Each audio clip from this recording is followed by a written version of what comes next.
Mi hija se pasó toda la fiesta de su prima en la cocina. Le dijeron que no estaba vestida lo bastante bien para estar con los demás. Lloró en el coche. Yo no discutí, no grité, solo agarré algo del cajón y les hice arrepentirse de todo. Me gustaría decir que me sorprendí, que me quedé sin aliento o que me regresé hecho una furia a esa casa enorme, pero no, no fue así. Fue más callado, más pesado, como si ya lo hubiera presentido, como si mi cuerpo ya supiera la traición antes de que mi cabeza la entendiera. Sofía se subió al asiento de atrás y cerró la puerta despacito, como si no quisiera molestar ni al aire. Se sentó, se acomodó la falda y se quedó viendo por la ventana, como si estuviera mirando un funeral, no los arbustos recortados de Brandon. ¿Cómo te fue?, pregunté, aunque ya sabía. Parpadeó. Bien, luego se quedó callada. No me dejaron estar con los otros niños. Ahí empezó a romperse todo. Su voz sonaba plana, como si ya la hubiera practicado muchas veces en su cabeza y eligió la que doliera menos. No dije nada, dejé que el silencio hablara. Tragó saliva. La tía Victoria dijo que mi vestido no combinaba con la temática, que mejor me quedara en la cocina, que ahí sí combinaba con los del catering. Como si ahora las fiestas de niños necesitaran código de vestimenta y presentación en PowerPoint. Me dieron un pastelito, agregó, como si eso lo arreglara todo, de limón. Se le quebró la voz al decir limón, y ahí fue donde cambió todo. Cerró sus manitas en puño sobre la falda, y los ojos se le llenaron de lágrimas. Ni siquiera pude darle el regalo, susurró. Me quedé en la cocina todo el tiempo. Dijeron que así era mejor. Estiré la mano al asiento de atrás y se la puse en la rodilla. Te veías preciosa, hoy, le dije bajito. Ella negó con la cabeza y se limpió la mejilla como si fuera automático. Ellos no lo creen. Nadie te enseña qué decir en momentos así. No hay un manual para decirle a tu hija de 8 años que no fue justo que su propia familia la hiciera sentir como si no perteneciera. Así que no dije mucho. Solo le apreté la pierna y arranqué el coche. Nos fuimos en silencio. De ese silencio donde cada faro en la calle parece que te está juzgando. La casa de Brandon siempre fue una muestra de querer aparentar más. Escaleras de mármol, azulejos traídos de otro país, una lámpara enorme hasta en el baño. Le decía, minimalismo moderno, pero siempre se sintió como una agencia de coches caros, de esas que se ven bonitas pero están vacías por dentro. Sofía llevaba semanas emocionada por esa fiesta. La invitación llegó por correo, en una cartulina tan dura que parecía armadura. Tenía globos dorados de papel, un código QR para confirmar y una frase que decía, vestimenta elegante y tonos neutros sugeridos. Tuve que buscar en Google qué significaba eso para una niña de 8 años. Me tardé 3 meses en ahorrar para su vestido. Lo encontré de segunda mano en una tienda que vendía cosas lindas y carísimas. Era color rosita muy suave, con botones chiquitos de perla. Cuando Sofía se lo probó, giró y me preguntó, ¿me veo rica? Y se rió, como si fuera un juego. Se veía mejor que rica, se veía radiante, pero, al parecer, no lo suficiente para la esposa de Brandon y su fiesta sacada de Pinterest. Debí saberlo, lo sabía, pero quería que Sofía se sintiera parte, que tuviera un lugar, que alguien la viera. Y cuando la recogí y vi su cara, supe al instante que algo había salido mal. No era solo que no estaba sonriendo, era como traía los hombros caídos, como mordía el labio, como si estuviera intentando tragarse toda la tarde. No le hice preguntas. No entré para hablar con Victoria, ni para pedirle explicaciones a Brandon. Solo abroché el cinturón, prendí el coche y manejé, porque sabía que no había nada que pudieran decir para arreglarlo. No hay disculpa que borre algo así. Hay ciertos tipos de humillación que se te quedan pegados, más si tienes 8 años, más si te lo dan con una sonrisa falsa y una rebanada de pastel de limón. Cuando llegamos a la casa, Sofía se fue directo a su cuarto, sin que nadie le dijera nada. Escuché que abrió el closet, luego lo cerró, caminó de un lado a otro, y luego, nada. Solo ese tipo de silencio donde sabes que alguien está tratando de no llorar tan fuerte para que no lo escuchen desde afuera. Yo me quedé en la cocina, con su bolsita de dulces en la mano. Adentro había un bote de slime con brillitos dorados y una goma de borrar con forma de macarrón, de esas cosas caras para niños ricos. Y entonces hice algo que no hacía desde hace años. Fui a mi escritorio, abrí el cajón de abajo, y saqué algo. No discutí, no grité, solo saqué eso del cajón, y supe que no se iban a olvidar de mí. Siempre pensé que Brandon y yo solo éramos diferentes. Así lo decían nuestros papás. Golpes distintos, caminos distintos. Lo decían sonriendo raro, como si la verdad les diera comezón, pero la verdad es que Brandon siempre fue el favorito, y yo siempre fui la otra, la hermana, la sombra. Desde chiquitos, él tenía esa manera de hacer que todo lo mío se volviera suyo, no robándolo, exactamente, era con su encanto, con distracciones, un halago por aquí, una buena idea, por allá. ¿Sabes que lo haría mejor?, decía. Y 5 minutos después, él ya estaba enseñando lo que yo había hecho, como si fuera de él, y yo ahí, asintiendo. Una vez hice una tiendita de mentiras en el garaje, pegué carteles, hice tarjetas falsas con papel, menús con plumones y cinta. Brandon me vio toda la semana trabajando. El sábado, invitó a los vecinos y les cobró $2 por comprar en su tienda. No le agregó nada, solo abrió la puerta y cobró. Mamá dijo que era muy listo. Papá le chocó los 5. Yo tenía 8 años, él, 10. No recuerdo haber estado más enojada en mi vida. Y él lo sabe. En la prepa, se metió al consejo estudiantil con un discurso que yo le ayudé a escribir. Le dije que empezara con un chiste y cerrara con una historia personal. Ganó por mucho. Agradeció a su equipo en el anuncio de la mañana y me guiñó un ojo en el pasillo, como si con eso bastara. Ese mismo año, yo gané un concurso de dibujo en la región. Mamá me mandó un mensaje bonito, sin signos de puntuación, sin emoción, golpes distintos. Decían, ajá. No creo que Brandon fuera mala persona en ese entonces, no exactamente. Solo estaba acostumbrado a que todo le saliera fácil, las puertas se le abrían solas. La gente le decía, sí, antes de que acabara la frase. Y yo aprendí a quedarme callada, a verlo avanzar mientras yo trataba de convencerme de que lo que sentía no era dolor. Después llegó la vida adulta. Él se fue a una escuela de negocios, claro.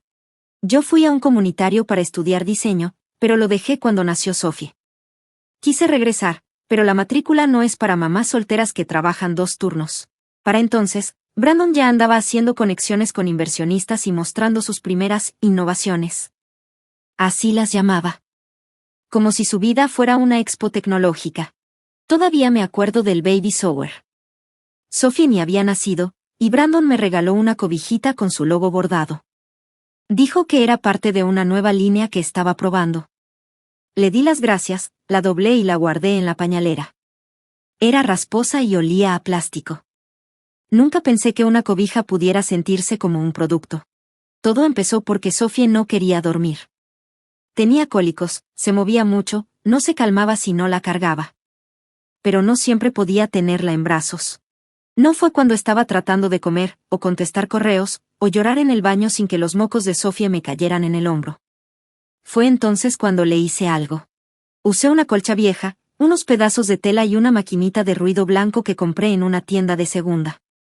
Le cosí listones, pedacitos con diferentes texturas, y le puse unas palmaditas para que sintiera como si la estuvieran cargando.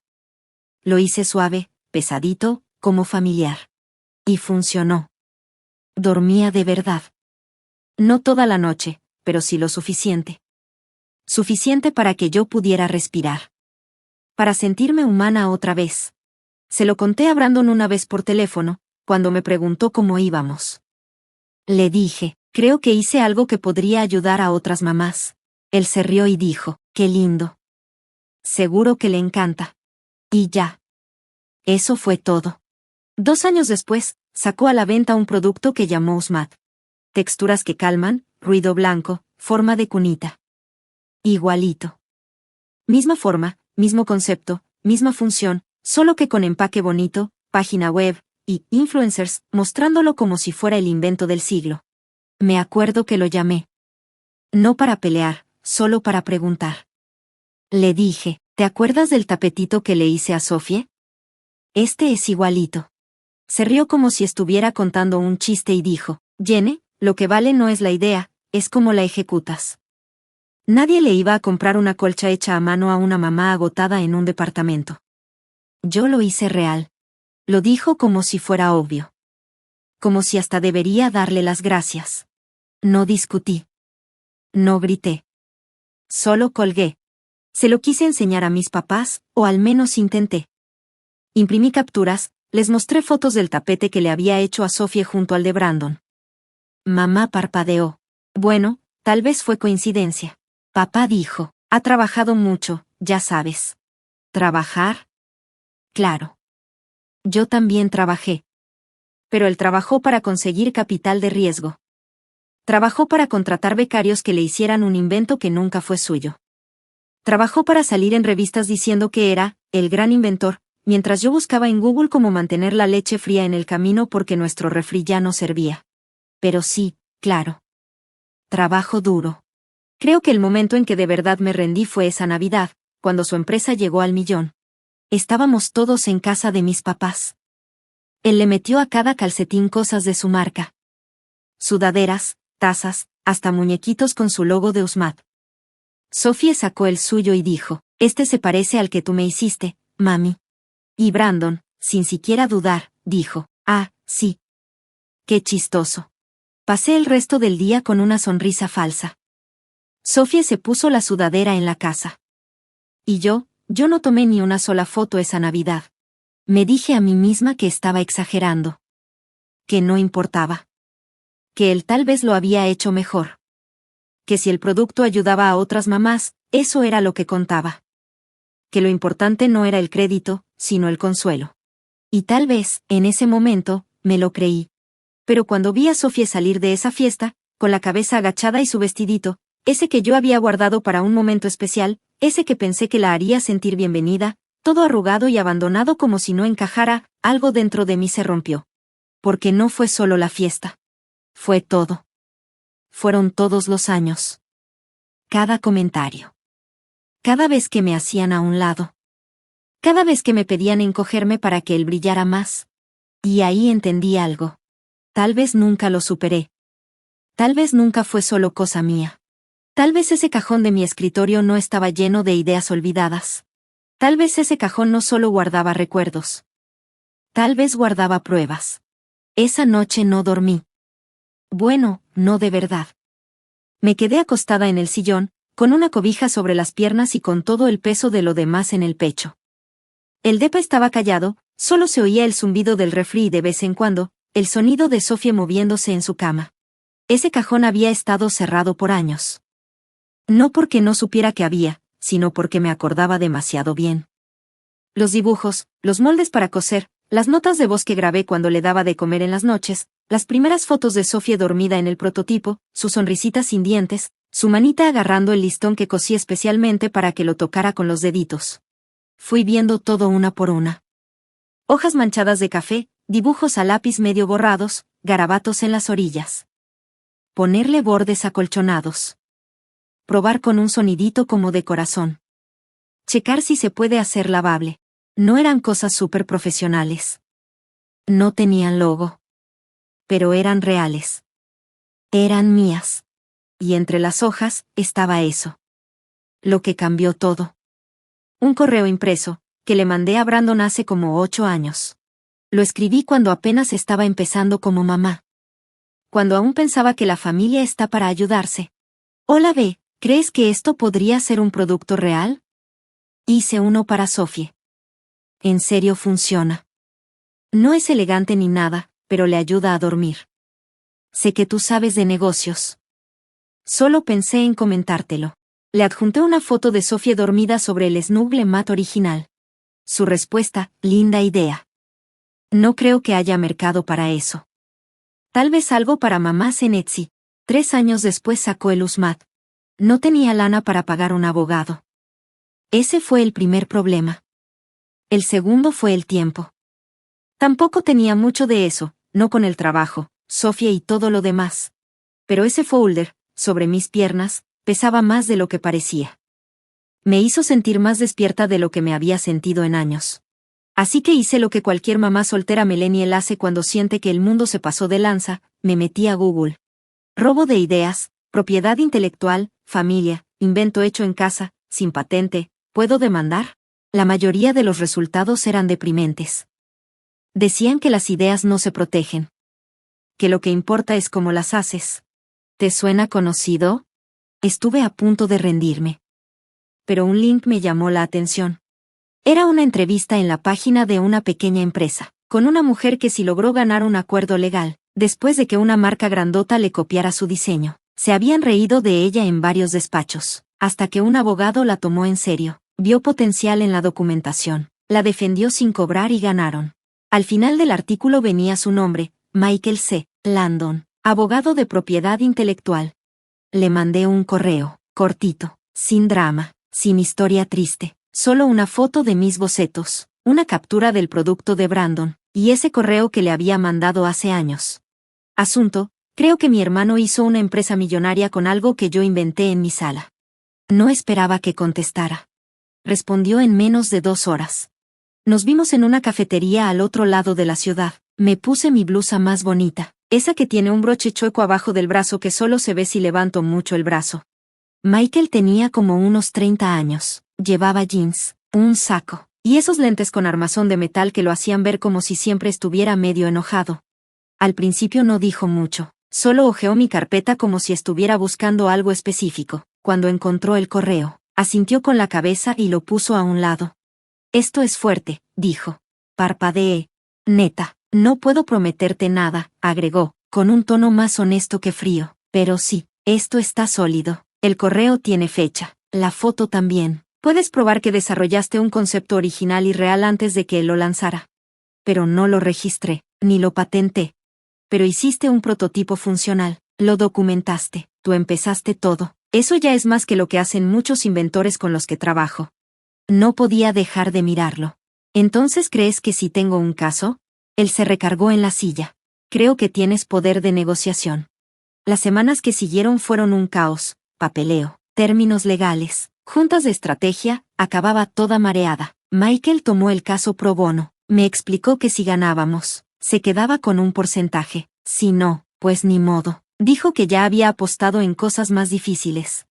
Lo primero fue mandar una carta formal, no una demanda como tal, solo un documento bien escrito explicando mi reclamo, que yo era la creadora original del producto, ahora vendido como USMAD, y que tenía pruebas con fecha del concepto y del correo que le mandé a Brandon. Incluimos copias de los dibujos, la foto original, el correo impreso y una comparación entre mi diseño y el que él sacó. Michael lo mandó directo al departamento legal de la empresa de Brandon. Y luego, a esperar. Brandon me marcó 3 días después. No le contesté. Me dejó un mensaje de voz. Jenny, soy yo, esto está muy loco. Necesito que me regreses la llamada. ¿Podemos hablarlo? No le respondí. Después me mandó un correo. Me compartió artículos sobre cómo las ideas no le pertenecen a nadie y que su producto fue desarrollado por un equipo de profesionales. Michael leyó el correo y se rió. «Estás sudando», me dijo. Le pregunté cómo lo sabía. Porque si no le importara, lo ignoraría, pero sabe que tienes razón, y ahora le da miedo que esto se haga público. Y luego vino el verdadero giro. Michael me reenvió un correo del equipo legal de Brandon. Querían hablar sobre un acuerdo. Nada de admitir culpa. Nada de pedir perdón. Solo dinero. Dinero para que me callara. Querían que esto desapareciera. Michael me explicó que sabían que si esto salía a la luz, su reputación iba a quedar mal. Los inversionistas se asustan, se detienen contratos, es un riesgo fuerte. ¿Y cuánto ofrecen? Michael leyó el número. Sentí como si se me saliera el aire del pecho. Era más de lo que había ganado en los últimos 5 años, y además, venía con regalías, un porcentaje, un lugar en la mesa, y mi nombre en la patente, que iban a registrar retroactivamente. No era solo un pago, era reconocimiento. Lo único que no ofrecieron fue una disculpa pública. Decían que dañaría demasiado la marca. No me importó. Podían quedarse con sus disculpas. La mañana que firmé el acuerdo, llevé a Sofía a la escuela con un abrigo nuevo. El que tenía ya estaba roto de las mangas y la cremallera se trababa. Este era suavecito, con forro, y de su color favorito. Dio vueltas con él antes de entrar. Esa noche, pagué todas mis tarjetas. Llené el refri. Arreglé la fuga de agua debajo del fregadero, esa que llevaba goteando desde abril. Me quedé parada en medio de la cocina y respiré. Todavía olía a pastelitos de limón de la fiesta, pero esta vez, no me sentía chiquita. Me sentía como si algo nuevo estuviera empezando. La historia se filtró 3 días después de que firmé el acuerdo. Yo no fui, Michael tampoco, pero claramente alguien del equipo de Brandon sí. Seguro querían controlar la historia antes de que se les saliera de las manos. Pero ya era tarde. Los encabezados se escribieron solos. Hermana de empresario de juguetes gana acuerdo tras acusarlo de robarle su invento. Los comentarios no fueron bonitos. Al principio, Brandon no dijo nada, pero luego, Como era de esperarse, salió con su versión, un comunicado todo pulido, lleno de frases vacías como malos entendidos familiares y respeto mutuo a pesar de las diferencias. Nunca mencionó mi nombre, nunca reconoció lo que hizo. No lo esperaba. Lo que sí no esperaba fue la llamada de mi mamá. Te pasaste, dijo, sin saludar ni nada. Me quedé viendo el celular como si fuera a disculparse por ella. Brandon es una figura pública, dijo, y luego se quebró. Esto debiste arreglarlo en privado. Has avergonzado a tu familia. Me reí, no porque fuera gracioso, sino porque era absurdo. Él me robó durante años. Él construyó esa empresa desde cero, me soltó. ¿Y tú crees que un dibujito viejo en un cajón te hace directora? No, le dije, tranquila, pero al parecer sí me hace co-creadora. Se hizo un silencio. Pude oír cómo respiró hondo, como si se estuviera preparando para decir algo hiriente. Pero todavía no sabía bien qué palabra usar como daga. Siempre le has tenido envidia, dijo al fin. Colgué, no por enojo, por cuidar mi paz. 2 días después, me llegó un mensaje grupal de mis papás. Cena familiar el domingo, queremos dejar esto atrás, trae a Sophie. Ninguna disculpa, ningún reconocimiento. Solo una orden disfrazada de invitación. Me quedé viendo el mensaje un buen rato. Y contesté, voy yo sola. Brandon abrió la puerta con un suéter con cierre y esa sonrisa falsa que uno pone cuando trata de fingir que todo está bien. Se veía más flaco, o tal vez nomás ya no se paraba tan derecho. Es difícil saber cuando alguien que siempre se ha creído invencible se da cuenta de que no lo es. Jenny, dijo, como si fuéramos cuates tomándonos un café. Brandon, le respondí, y se hizo a un lado para dejarme pasar. La casa seguía siendo igual de pretenciosa. Paredes que parecen sacadas de Pinterest, muebles en los que nadie se sienta. Y un recibidor que olía a jabón caro, y a ego. Pero había algo diferente, algo frágil, como si todo pudiera romperse con una palabra mal dicha. Mi mamá me saludó con un beso al aire y ya tenía mi plato servido. Pollo rostizado, dijo, tu favorito. No lo era. Mi papá nomás asintió con la cabeza, todo tieso. Nadie mencionó la demanda. Nadie preguntó por Sophie. Nomás hablaron de política local, de vinos y de un negocio nuevo donde Brandon había invertido, como si nada hubiera pasado. A la mitad de la cena, Brandon se aclaró la garganta. Creo que todos deberíamos estar agradecidos, dijo, cortando su pollo como si le hubiera hecho algo. ¿Agradecidos?, dije mientras doblaba mi servilleta despacito. Me miró. Te di un trato muy bueno. Sonreí. Me diste lo que me correspondía. Él se rió con desprecio. ¿De verdad crees que una alfombrita hecha a mano y unos dibujitos valen una parte de una empresa de millones? ¿No pensabas eso hace 6 semanas, cuando tus abogados estaban rogando que esto no se hiciera público? El silencio que siguió se podía cortar con cuchillo. Mi mamá tomó su copa de vino como si fuera aire. Mi papá se aclaró la garganta. La sonrisa de Brandon se desdibujó tantito. Yo hice todo bien, murmuró, no tú. Yo fui el que hizo el trabajo. Entonces debiste haberle dado crédito a quien lo merecía, le contesté. Pero supongo que es difícil compartir la atención cuando ya convenciste a todos de que tú lo hiciste solito desde cero. Empujó su plato a un lado. Solo querías humillarme. No, le dije, pero no te voy a mentir, fue un buen plus. Después de la cena, mi mamá me jaló aparte al pasillo. No me agarró fuerte, pero sí lo suficiente como para dejar claro que no era una plática casual. Ya dejaste claro tu punto, me dijo, ya es hora de soltar esto. Me le quedé viendo. Se le notaba el cansancio, pero no del cuerpo, más bien ese tipo de cansancio que te deja estar negando algo durante años. Como si de tanto sostener una mentira, ya se le empezara a deshacer entre las manos. ¿Tú crees que esto fue por querer demostrar algo?, le pregunté. Lo avergonzaste, Jenny, nos avergonzaste a todos. Solté un suspiro, con ese mismo sabor amargo que me da cada vez que me tengo que morder la lengua con ella. ¿Te escuchas? Te estoy diciendo que me robó, que les mintió a todos. Y tú dices que yo soy la que los avergoncé. Cruzó los brazos. Podrías haberte acercado, a haber venido con nosotros. Esto se resolvía en familia. Si vine a ti, le dije, hace años, te enseñé todo, y me dijiste que estaba celosa. La vi entrecerrar los ojos. Sabía que tenía razón, pero no lo quería admitir. Brandon estaba construyendo su empresa y yo estaba sobreviviendo. Y ya sabemos que a la gente que está luchando no se le cree. No me lo negó, solo bajó tantito la cabeza. Como cuando quiere parecer tranquila, pero igual quiere ganar la discusión. No sabes la presión que tiene tu hermano. Tiene una imagen pública, inversores, una familia que mantener. Yo también tengo una familia, le dije. La diferencia es que yo no tengo un equipo de relaciones públicas para contar mi historia como a todos les conviene. Parpadeó. Eso sí le pegó. Por un segundo, creí que me estaba escuchando de verdad. Pero luego enderezó los hombros. Siempre has tenido algo contra él, Jenny. Asentí despacito. Tal vez. O tal vez solo he cargado con todo lo que tú no has querido ver. No esperé a que dijera algo más. Me di la vuelta y me salí de ese pasillo perfecto, en esa casa perfecta, con sus mentiras perfectas. Y esta vez, no volteé atrás. 3 semanas después firmé el contrato de renta en otra ciudad. No porque quisiera empezar de cero, solo quería algo limpio. Un lugar donde nadie me pidiera que me hiciera chiquita para que alguien más brillara. Un lugar donde Sofía pudiera dar vueltas con su vestido de ranita sin que nadie la volteara a ver raro. Cuando le conté que nos íbamos a mudar, me preguntó, ¿allá va a estar más tranquilo? Le dije, solo si es el lugar más chido. Ella sonrió y se fue a empacar sus peluches. La invitación llegó justo al día siguiente de que nos mudamos. Era una tarjeta de esas caras, cartulina gruesa, con letras doradas. La hija de Brandon cumplía 9 años. ¿En la misma casa?, preguntó Sophie. Asentí con la cabeza.